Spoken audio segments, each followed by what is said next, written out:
যখন সরকারি কবরস্থানের পাশ দিয়ে যাই তখন মনে হয় এটা হলো আমাদের শহরের জীবন, যেখানে ধনী গরিব কেউ কাকে চেনে না, সব একই কবরস্থানে একসাথেই ঘুমিয়ে আছে উন্নত জীবনের আশায়, জীবন জীবিকার তাগিদে সন্তানদের উচ্চ শিক্ষায় শিক্ষিত করার জন্য আমরা গ্রাম ছেড়ে শহরে এসে বাসা বাঁধি চড়ুই পাখির মতো।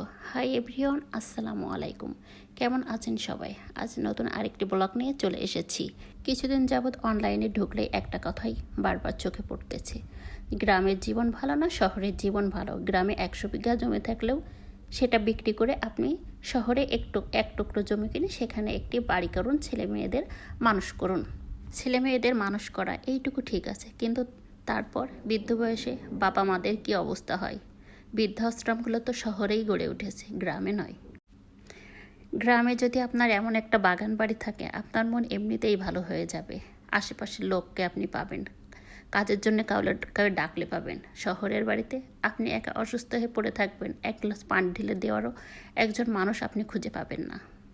গ্রামে যখন যাই মানুষের সাথে ভালো মন্দ জিজ্ঞাসা করতে করতেই মুখ ব্যথা হয়ে যায়, মানুষের উত্তর দিতে দিতেই মুখ ব্যথা হয়ে যায়। আর শহরে কেউ কাউকেই চেনে না। আমার পাশের ফ্ল্যাটের লোকও আমার সাথে তার কোনো কথা হয় না। এক ব্যারিস্টার তার এমপ্লয়কে বলছে, এমন জিনিস যে কখনো দেখবো এটা কখনো কল্পনাই করিনি। আমি যে অ্যাপার্টমেন্টে থাকি, একটা অ্যাপার্টমেন্টে একজন লোক মারা গেছে, একটা অ্যাপার্টমেন্টে একজনের বাচ্চা হবে সেটা নিয়ে দৌড়াদৌড়ি চলতেছে, আর এক অ্যাপার্টমেন্টের বিয়ের অনুষ্ঠান, সেখানে উচ্চস্বরে গান বাজতেছে। আমরা মানুষ, আমরা এগুলো দেখতেছি, আমরা কেউ কাউকে চিনেও না, কারোর বিপদে আগেও যেতে পারছি না।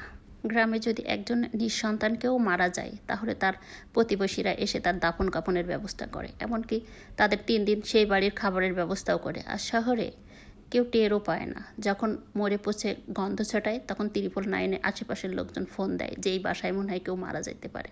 গ্রামে একটু মারামারি লাগলে সবাই সেটাকে বন্ধ করে দেয়, সবাই সেটাকে ঠেকিয়ে দেয়। আর শহরে একজনকে মেরে কুপায়ে কেটে সামনের উপর রেখে গেলেও কেউ আগায়ও না, কেউ দেখেও না।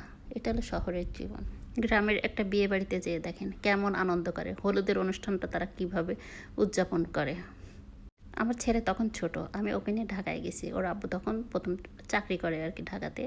তো ওখানে পাশে এক বাড়িতে বিয়ে হচ্ছে, গান টান বাজতেছে।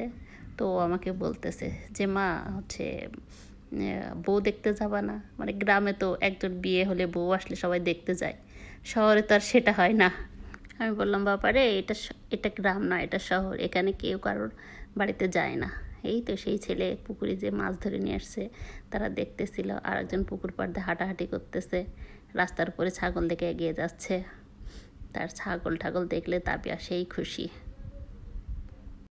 আপনাদের অনুপ্রেরণায় আমরা এগিয়ে যেতে পারি। তো আমাদের ভিডিওটা কেমন লাগলো? ভালো লাগলে অবশ্যই লাইক কমেন্ট শেয়ার করবেন, আমাদের জন্য দোয়া করবেন। সবাই সুস্থ থাকবেন, ভালো থাকবেন। আল্লাহ হাফিজ।